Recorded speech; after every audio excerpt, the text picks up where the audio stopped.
Bonjour à tous, que le Seigneur vous accorde une bonne journée en sa présence et à son écoute. Le Seigneur parle, écoutons-le. La méditation de ce matin se base donc sur la lecture que nous faisons aujourd'hui. Un texte pas facile, un texte qui nous paraît bien sombre. Le Seigneur parle, écoutons-le. Imaginez cet entretien après cette épreuve entre le Seigneur et l'apôtre Pierre.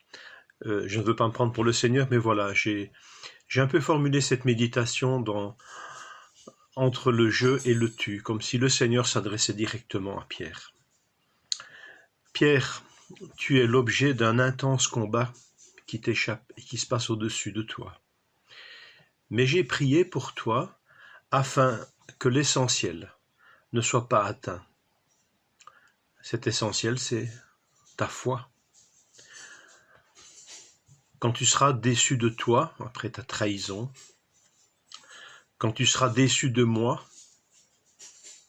quand tu me verras mourir sur la croix, te donnant l'impression très nette que je t'ai abandonné et que tout ce que j'ai dit et annoncé concernant ma résurrection était faux. Quand tu seras écrasé par les hommes, leur haine, leur colère, leur méchanceté, quand les circonstances te paraîtront si noires, si sombres, quand tu me reverras, toi qui m'as cru mort et qui m'as vu mourir, alors toi qui as toutes les raisons de ne plus croire en moi, tu connaîtras une nouvelle saison dans ta vie. Tu reviendras vers moi en prenant au sérieux chacune de mes paroles. Tu croiras que je suis venu pour les pécheurs dont tu as cru un moment que tu ne faisais pas partie. Mais toi qui vas me renier, tu prendras conscience plus que jamais du poids du péché dans ta vie. Tu croiras que je devais mourir par la main des dirigeants même de mon peuple, celui pour lequel j'ai fait tant de choses. Ils me livreront aux Romains pour me faire mourir, et 3 jours après je ressusciterai.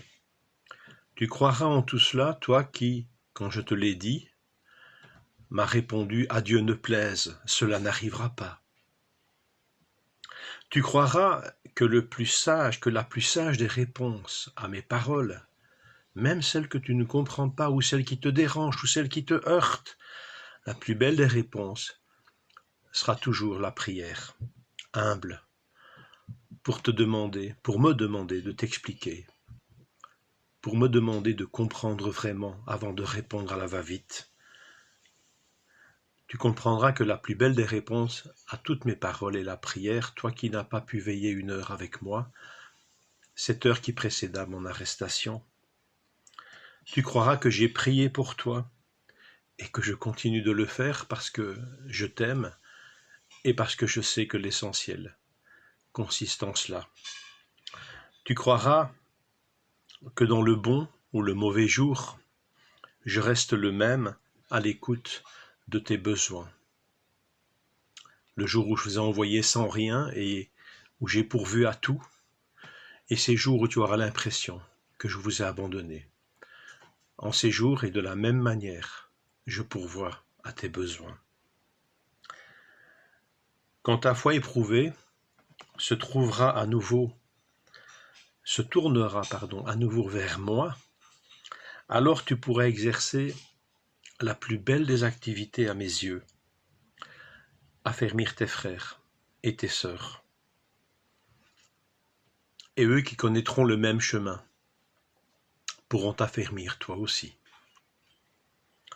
Cela est arrivé pour Pierre, et cela peut nous arriver aussi. Et je termine par ce verset que l'apôtre Pierre lui-même nous a laissé, et qui est devenu parole de Dieu par la grâce de Dieu. Et il s'adresse à nous tous en disant « Le Dieu de toute grâce vous a appelés en Jésus-Christ à sa gloire éternelle. Après que vous aurez souffert un peu de temps, il vous rétablira lui-même, vous affermira, vous fortifiera, vous rendra inébranlable. À lui soit la gloire et la puissance au siècle des siècles. Amen. Que le Seigneur vous fortifie, vous rende inébranlable, et louons-le dans la foi pour ce travail qu'il a entrepris en nous. Que le Seigneur vous accompagne dans cette journée. Amen.